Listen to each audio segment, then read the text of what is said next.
Vous êtes très reconnaissant pour avoir abandonné, ou mieux dire, sacrifié vos occupations de ce début de week-end et accepté d'être venu dans cette salle pour partager l'expérience des chercheurs qui se sont appesantis sur l'écriture Mandombe au cours de ces deuxièmes journées scientifiques. Messieurs et dames, l'homme noir a toujours été, selon certaines gens, ce garçon malpropre qui ne sait ni ne peut rien faire. D'autres langues sont allées jusqu'à dire « Veux-tu cacher quelque chose à un noir ? Alors écris-le dans un livre puisqu'ils ne lisent pas. » Toute cette opprobre et cet anathème sont jetés sur l'homme noir parce qu'il lui manquait une écriture propre à lui. Bien que les chantres de la négritude avaient démontré l'humanité du noir, contestée par l'homme blanc, aujourd'hui que l'homme noir, nonobstant ses origines, tient en main un code écrit qui le lave de tout préjugé et l'élève au rang d'homme capable de codifier ses inventions sans utiliser l'écriture des autres et garder ainsi secrète ses découvertes, l'écriture Mandombe vient requinquer la dignité de l'homme qui était jusqu'à ce jour regardé comme un demi-homme. Distingués invités, l'honneur m'échoit de prendre la parole à l'occasion de la cérémonie d'ouverture de la deuxième journée scientifique sur l'écriture négro-africaine, dite écriture Mandombe, inventée en 1978 par M. Wabé Ladio Payi. Je remercie tout d'abord au Centre national de l'écriture Mandombe qui a bien voulu associer à l'UNESCO à cet événement organisé sous le thème « L'écriture Mandombe, facteur de développement de l'homme noir ».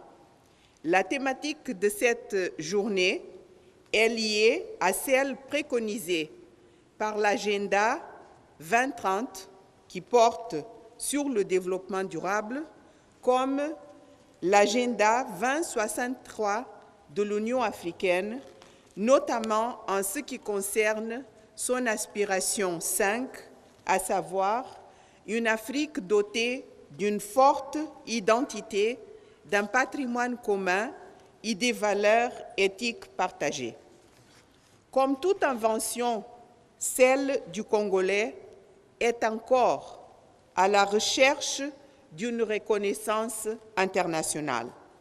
Cette journée scientifique est ainsi une contribution à la vulgarisation de cette invention, de cette écriture, et plus qu'écriture, nous avons appris de cette science négro-africaine encore inconnue de beaucoup de ressortissants de la région et absente dans la quasi-totalité des manuels scolaires.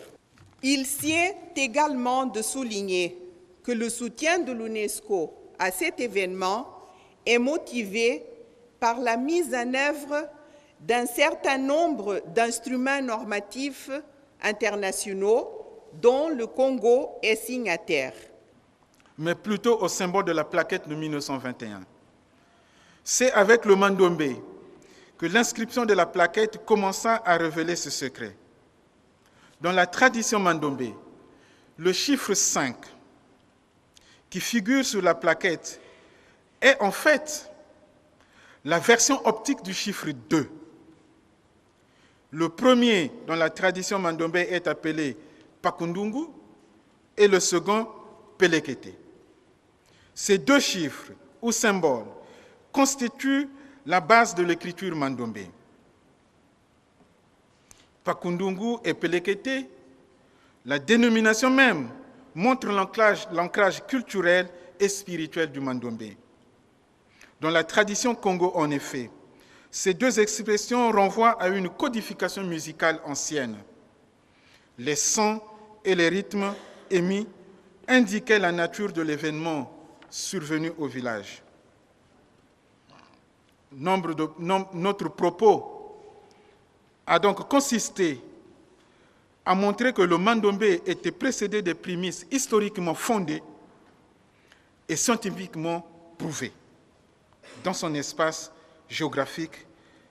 Et dans le kimbanguisme, le Mandombé a été précédé par des prémices qui ont donné lieu à son apparition. La modernité que constitue le Mandombé repose dans le fait qu'il n'est pas une écriture au sens moderne, qui n'est pas une simple écriture, mais qu'il dispose d'un alphabet. Et mieux, le Mandombé se révèle comme étant une interface qui ouvre à d'autres domaines scientifiques, l'art, l'architecture, la mécanique et les mathématiques.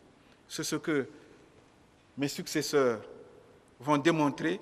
Je vous remercie. Le Congo, nombrique de l'Afrique qui est le berceau de l'humanité, montre au monde en ce 21e siècle le Mandombé, qui est une écriture négro-africaine inspirée par Papa Simon Kimbangu à M. Wabella Diopaye David, qui se définissait lui-même comme un inventeur inspiré.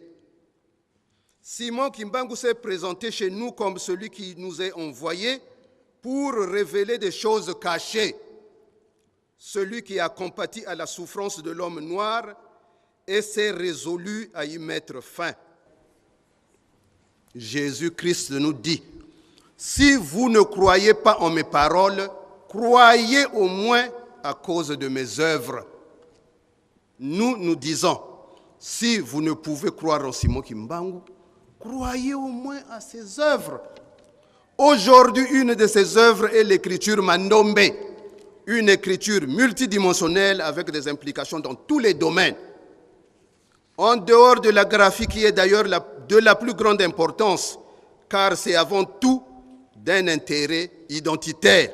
À partir de ce symbole, il est tout à fait possible d'aboutir à des motifs très intéressants qui nous donnent encore en Mandombé ce qu'on appelle la grille Condé. C'est-à-dire que les Mvoala et les Bisimba, les Mvoala ce sont les consonnes, les Bisimba sont des voyelles, on les a extraits justement de la grille Condé de Tatapaï ou Abé de Paï, mais là aussi nous avons des grilles Condé qui peuvent encore générer un foisonnement justement des symboles.